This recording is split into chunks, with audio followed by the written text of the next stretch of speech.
पिछले एपिसोड में हमने लीजी के बारे में जाना था जो रियल वर्ल्ड से मार्शल वर्ल्ड में जाकर टेलीपोर्ट हो जाता है। वहां आने के बाद उसे एक काम मिला था कि उसे अपनी पावर को बढ़ाना है और इतना ज्यादा पावरफुल बनना है कि वो हेवन को दोबारा से रीबिल्ड करने में मदद कर सके। इस चीज में उसका साथ एक सोल भी देने वाला था जो कि हर टाइम उसकी मदद करेगा। साथ ही लीजी के पास एक हेवनली ईंट भी आ गई होती है जिसका इस्तेमाल करते हुए वो किसी को भी हरा सकता है। इसलिए लीजी इस सफर को करने के लिए तैयार हो जाता है। जिसके बाद यहाँ से ये एपिसोड शुरू होता है। तो इस एपिसोड की शुरुआत में लीजी ने उसी वेपन का इस्तेमाल करते हुए बाओकी के ऊपर काफी खतरनाक अटैक कर दिया था, जिस अटैक को तो बाओकी संभाल ही नहीं पाता। उसकी वहां पर हालत खराब हो जाती है। ये देखकर तो लीजी काफी ज्यादा खुश हो जाता है कि ये वेपन तो बहुत ही अच्छा है। वो बाओकी के सारे साथियों से कह रहा होता है, लगता है मुझे ये वेपन तुम पर भी इस्तेमाल करना पड़ेगा फिर से। जो देखकर तो बाओकी और उसके सारे साथी एकदम ज्यादा घबरा जाते हैं और वहां से जल्द अपनी जान बचाकर भाग निकलते हैं कि कहीं ये लीजी दोबारा से उनके ऊपर उसी ईंट का इस्तेमाल करते हुए फिर से अटैक न कर दे। तब वहां पर श्याओकी आता है जो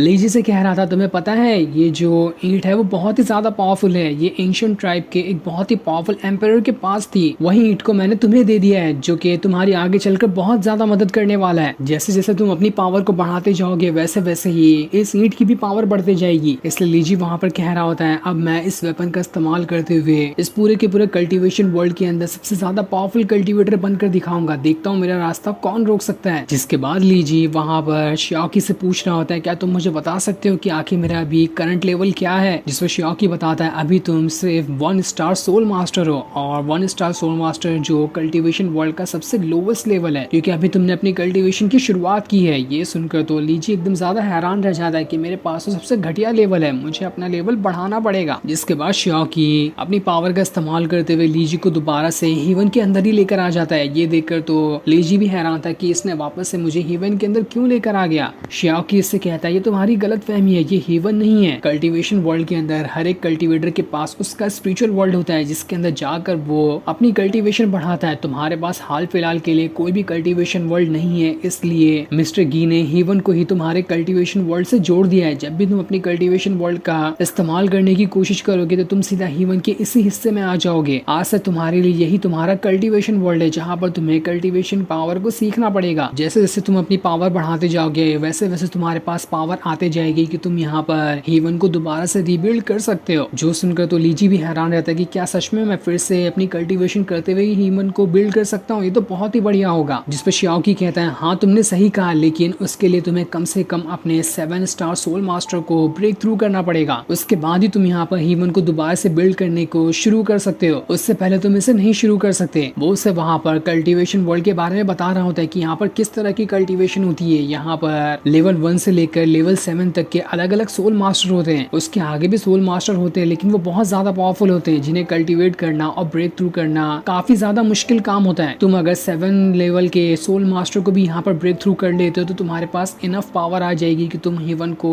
रीबिल्ड करने की शुरुआत कर सकते हो। जो देखकर तो लीजी दोबारा से परेशान हो जाता है कि मेरे पास तो अभी सिर्फ लेवल 1 का ही सोल मास्टर है, मुझे अभी काफी सारे और ब्रेक थ्रू करने पड़ेंगे। न जाने कब मैं हेवन को रीबिल्ड करके वापस से अपने वर्ल्ड में जा पाऊंगा। जिस पर श्याओकी कह रहा होता है, मास्टर आपको परेशान होने की जरूरत नहीं है, जब तक मैं आपके साथ हूँ आपको किसी भी चीज की परेशानी नहीं होगी। आप बहुत जल्दी अपना ब्रेक थ्रू करते जाएंगे और हेवन को जल्द से जल्द बिल्ड कर देंगे। मैंने आपको देखा है, आपकी फिजिकल बॉडी जो है वो बहुत ज्यादा पावरफुल है जो जल्दी कल्टीवेशन पावर को सीख सकती है। ये सुनकर तो लीजी भी खुश हो जाता है कि चलो ये तो बहुत अच्छी बात है, अब तो मैं जल्दी जल्दी अपना ब्रेक थ्रू कर पाऊंगा। उसके बाद मैं खुद की पावर को बढ़ाकर बहुत ही ज्यादा पावरफुल कल्टीवेटर बन जाऊंगा। इसलिए वो वहां से उसे माउंटेन की तरफ जाने लगता है जिस बारे में मिस्टर गी ने उससे कहा था। इसलिए श्याओकी जो होता है उससे ये बताता है कि अभी उसे अपने स्पिरिचुअल वर्ल्ड से कैसे बाहर निकलना है। उसके बताए हुए तरीके के हिसाब से जैसे ही लीजी अपने कनपटी के ऊपर 2 उंगली रखता है वहां पर काफी सारी पावर बाहर निकलने लग गई थी, जिस वजह से वो सीधा अपने स्पिरिचुअल वर्ल्ड से बाहर निकल कर आ जाता है। ये देखकर तो वो काफी ज्यादा खुश था कि चलो बहुत अच्छे से मैं अपने स्पिरिचुअल वर्ल्ड में जा भी सकता हूँ और वहां से आ भी सकता हूँ। जिसके बाद श्याओकी जो होता है वहां पर अपनी पावर का इस्तेमाल करते हुए सबसे पहले लीजी का हुलिया बदल देता है, क्योंकि उसका हुलिया तो टी शर्ट और पैंट वाला था और अब हुलिया बदलने के बाद वो कल्टीवेशन वर्ल्ड का एक कल्टीवेटर जैसा दिखाई दे रहा होता है। ये देखकर तो लीजी भी काफी ज्यादा खुश हो गया था, ये तो बहुत अच्छा कपड़ा है। जिसके बाद वो वहां से उसी माउंटेन की तरफ बढ़ना शुरू कर देता है, लेकिन जैसे वो आगे जाता है वहां पर एक बहुत ही पावरफुल बीस्ट आने लगता है जिसके ऊपर लिंगलोंग नाम की एक लड़की बैठी हुई थी। लिंगलोंग जो होती है वहां पर लीजी के सामने आकर रुक जाती है और उससे कहती है, अरे कजन ब्रदर आप मिल गए, मैं तो आपको कब से ढूंढ रही थी। देखो काफी मेहनत के बाद मैंने आखिरकार आपको यहाँ पर ढूंढ ही लिया। माँ ने मुझे कहा कि आप किसी मुसीबत मुसीबत में पड़ गए होंगे, इसलिए उन्होंने मुझे आपकी मदद करने के लिए भेज दिया, इसलिए मैं यहाँ पर आई हूँ। मैं आपके लिए यहाँ पर सवारी भी लेके आया हूँ ताकि जल्द से जल्द आप यहाँ से निकल सके। ये देखकर तो लीजी भी हैरान रहता है कि इतने भयानक जानवर पे मैं कैसे बैठूंगा, इसने मुझे गिरा दिया तो। लिंगलोंग कहती है आप काफी टाइम से नहीं मिल रहे थे, इसलिए जब तक के लिए सेकंड अंकल को ही फैमिली का हेड बना दिया गया है, इसलिए जल्दी से मेरे साथ चलो। ये सुनकर तो लीजी भी हैरान रहता है कि आखिर यहाँ पर ये कौन लोग हैं, मुझे मेरी किस तरह की आइडेंटिटी मिली है, मुझे तो ये तक भी ठीक से नहीं पता। लगता है धीरे धीरे करते हुए मालूम पड़ेगा कि कौन से लोग मेरे क्या लगने वाले हैं और किस तरह के फैमिली मैटर में भी मैं पढ़ने वाला हूँ। जिसके बाद वो उस जानवर पे बैठकर वहां से आगे बढ़ने लगता है। उसे तो उसके ऊपर बैठना भी नहीं आ रहा था, लेकिन तब भी जैसे तैसे वो घसीटते हुए आगे जा रहा होता है। और जैसे वो वहां से आता है, सामने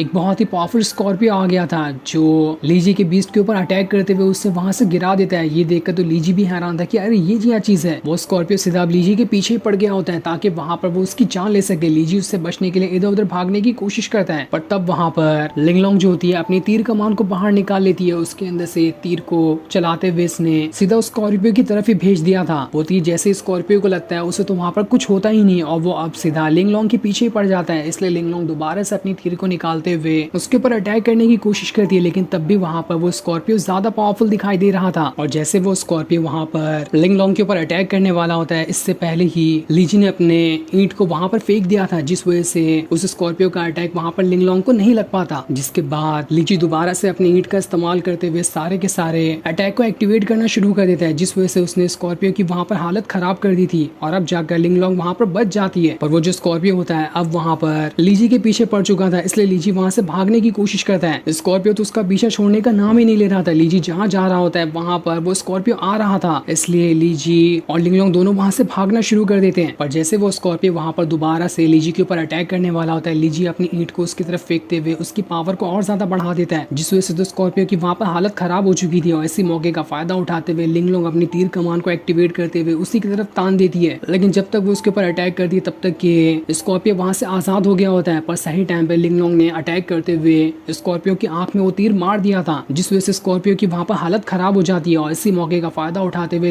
लीजी वहां पर दोबारा से अपनी ईंट की पावर को पूरी तरह से एक्टिवेट कर लेता है और उसे सीधा उस स्कॉर्पियो की सीने के अंदर ही डाल देता है, जिस वजह से तो स्कॉर्पियो को वहां पर बहुत ही ज्यादा तकलीफ हो रही थी। वो उस तकलीफ को बर्दाश्त ही नहीं कर पाता और अब जाकर उसकी हालत वहां पर पूरी तरह से खराब हो चुकी थी। ऐसा लग रहा था कि वो वहां पर मारा जा चुका है। वो स्कॉर्पियो जैसे ही मरता है उसके अंदर से काफी सारी पावर निकलने लगती है, जो सारी की सारी पावर अब लीजी का जो ईंट होता है उसके अंदर जाने लगती है, जिस वजह से ईंट की भी पावर बढ़ चुकी थी। यानी कि लीजी अब यहाँ पर जितने भी मॉन्स्टर को मारेगा उन सभी की पावर ईंट के अंदर ही चली जाएगी, जिस वजह से वो ईंट पहले से भी ज्यादा पावरफुल हो जाएगा। ये देखकर तो लीजी भी हैरान रहता है कि यहाँ पर आखिर ये हुआ क्या। लिंगलोंग उससे कहती है ऐसा लग रहा है कि आपका जो ये ईंट है उसके अंदर इस स्कॉर्पियो की सारी पावर चली गई है, इस वजह से ये ईंट और ज्यादा पावरफुल हो चुका है। मैंने सुना था कि यहाँ पर ऐसे बहुत सारे बीस्ट रहते हैं, अगर कोई भी उस बीस्ट को मारे तो उसकी पावर को वो एब्जॉर्ब कर सकता है, जिस वजह से उसकी भी पावर बढ़ जाएगी। और ऐसे ही अभी आप स्कॉर्पियो की सारी पावर आपके इस ईंट के अंदर जा चुकी है और बाद में चाहो तो आप उसकी पावर का इस्तेमाल भी कर पाओगे। लेकिन पहले तो आप अपना ब्रेक थ्रू नहीं कर पा रहे थे, तो आपके पास ईंट कैसे आया, जिस वजह से आपने तो अपना लेवल 1 का सोल मास्टर को ब्रेक थ्रू भी कर लिया है। ये सुनकर तो लीजी वहां पर कह रहा होता है अरे मुझे मेरा एक दोस्त मिल गया था जिसने ही मुझे ब्रेक थ्रू करने में मदद की, उसी की मदद की वजह से मैं यहाँ पर अपना ब्रेक थ्रू कर पाया हूँ। तभी वहां पर भागते हुए बाउकी आता है, जो स्कॉर्पियो को मारा हुआ देखकर एकदम ज्यादा हैरान रह चुका था। वो उसे देखकर कह रहा होता है मेरा इतना प्यारा स्कॉर्पियो यहाँ पर मारा गया, आखिर इसे किसने मारा, एक बार बस मुझे पता चल जाए, मैं उसे जिंदा नहीं छोड़ने वाला। वो वहां पर लीजी को देखकर कह रहा होता है लीजी अब बच के रहना, मैं तुम्हें नहीं छोड़ूंगा, तुमने यहाँ पर मेरे इतने प्यारे स्कॉर्पियो को मार दिया, इसकी सजा तुम्हें जरूर मिलेगी। जो देखकर लीजी समझ जाता है कि आखिर स्कॉर्पियो को भेजने वाला भी कोई और नहीं बल्कि ये बाउकी ही था। इसने यहाँ पर स्कॉर्पियो को भेजकर मेरी जान लेने की कोशिश की थी, वो तो अच्छा हुआ मैंने इसे मार दिया, वरना तो इसने यहाँ पर मुझे मार ही दिया था। लेकिन तुम मुझे बता सकते हो कि आखिर यहाँ पर तुम मुझे मारना क्यों चाहते थे। जिस पर बाउकी कह रहा होता है चाहे कुछ भी क्यों ना हो जाए मैं तुम्हें नहीं बताने वाला। ये सुनकर तो लीजी वहां पर दोबारा से अपनी ईंट की पावर को एक्टिवेट कर लेता है। उसने उसे एक्टिवेट करते हुए उसे सीधा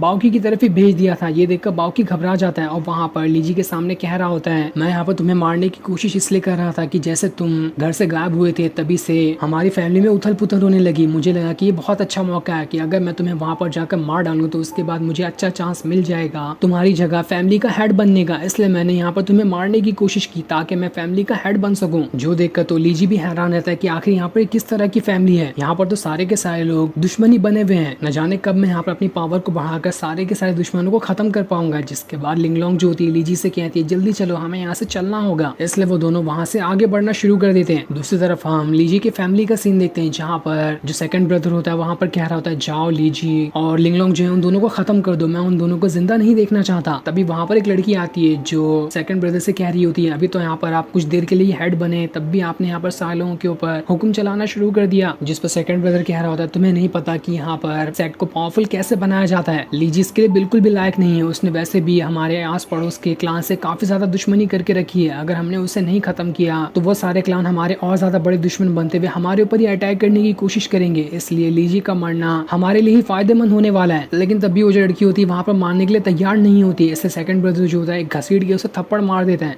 और उससे कहता है आइंदा से कभी भी मेरे काम के अंदर टांग अड़ाने की बिल्कुल भी कोशिश मत करना वरना मैं तुम्हें नहीं छोड़ने वाला। तभी वहाँ पर एक बंदा आता है जिसके अंदर से काफी ज्यादा रेड ऑरा बाहर निकल रहा था। वो वहाँ पर आने के बाद कह रहा होता है ऐसा लग रहा है कि यहाँ पर जो फैमिली का हेड है उसकी पोजीशन ज्यादा देर तक यहाँ पर नहीं रहने वाली है, बहुत जल्दी उसकी पोजीशन यहाँ से हट जाएगी। जो सीन दिखाते ही ये एपिसोड यहीं पर एंड हो जाता है। Thanks for watching.